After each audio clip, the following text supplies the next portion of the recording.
वसई विरारमधील विस्कळीत जनजीवनाचा मुद्दा भास्कर जाधव यांनी विधानसभेत मांडला। मोबाईलला नेटवर्कही नाहीये, लोकांची घरही पाण्याखाली आहेत। ही परिस्थिती भास्कर जाधव यांनी सांगितली आहे।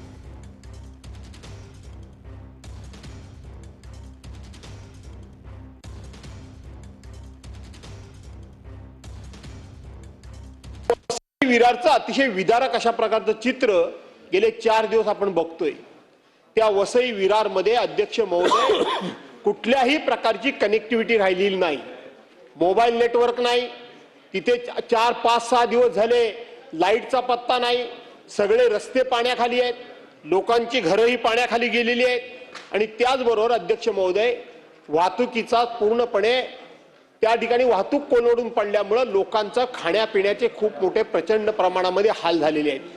अध्यक्ष महोदय त्या ठिकाणी छोट्या छोट्या बालकांना दूध पुरवठा करण्याची सुद्धा सोय न झाल्यामुळे घराघरातून एक अत्यंत चिंतेचं, भीतीचं आणि त्याचबरोबर संशयाचं वातावरण आहे की अशा अडचणीच्या काळामध्ये, अशा प्रसंगामध्ये आमची कोण दखल घेतंय की नाही, आमच्याकडे कोण बघणार आहे की नाही, अशा प्रकारचं संशयाचं वातावरण सुद्धा या ठिकाणी निर्माण झालेलं आहे। अतिवृष्टी आणि त्यामुळे आलेल्या पुरामुळे हैराण झालेल्या वसई विरार नालासोपारा परिसरातील 70% परिस्थिती पूर्वपदावर आली आहे। पूर ओसरल्यामुळे विरारकडे जाणारी लोकल सेवाही पूर्ववत झाली आहे। पूर ओसरला असला तरी नालासोपारा स्टेशन परिसरात पाण्याचा निचरा झालेला नाही, त्यामुळे हा भाग अद्यापही पाण्याखाली असल्याचे चित्र आहे। नालासोपारा पूर्व भागातील सेंट्रल पार्क, आसोळा, तुळींज, टाकीपाडा, नागिनदासपाडा, विजयनगर तर पश्चिमेकडील श्रीप्रस्थ, लक्ष्मीबेन छेडा मार्ग, स्टेशन ते सोपारा गाव, म्हाडा परिसरात पूर ओसरलाय। तर विरार पश्चिम स्टेशन ते बोलिंज रस्ता, एसटी डेपो रस्ता, विवा कॉलेज ते जकात नाका रस्ता, डोंगरीपाडा रस्ता, ग्लोबल सिटी, अग्रवाल कॉम्प्लेक्स रस्ता इथली परिस्थितीही पूर्वपदावर आली आहे। 5 दिवसांपासूनच्या अतिवृष्टीमुळे निर्माण झालेला कचरा आणि दुर्गंधी हटवण्यासाठी आता पालिकेनं मोहीम सुरू केली आहे। एकीकडे स्वच्छता चालू आहे तर दुसरीकडे या ठिकाणी औषध फवारणीचं सुद्धा काम या ठिकाणी हाती घेतलेलं आहे।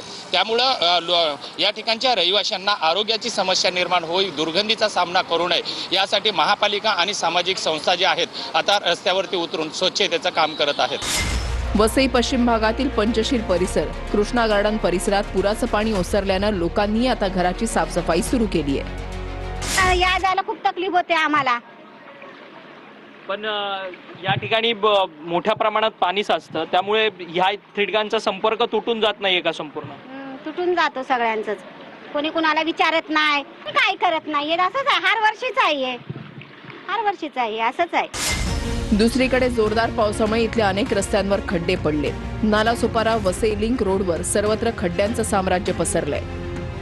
अतिवृष्टीच्या नंतर आता सुरू झालेला आहे तो खड्ड्यांचा संकट। आपण जर बघितला तर आता समोर जे वाहन बघितलेलं आहे यांचा याच खड्ड्यामध्ये पडून आता अपघात झालेला आहे। काका कसे पडलात तुम्ही? आता स्लिप झाली गाडी, खड्डा किती मोठा खड्डा आहे? मोठा खड्डा आहे, 2-3 फुटाचा खड्डा आहे तो। पूर ओसरल्यानं नागरिकांनीही त्यांची दैनंदिन कामं सुरू करण्यासाठी वाहनं बाहेर काढली आहेत, त्यामुळे बंद असलेले पेट्रोल पंप सुरू झाले असून तिथेही गर्दी पाहायला मिळतेय।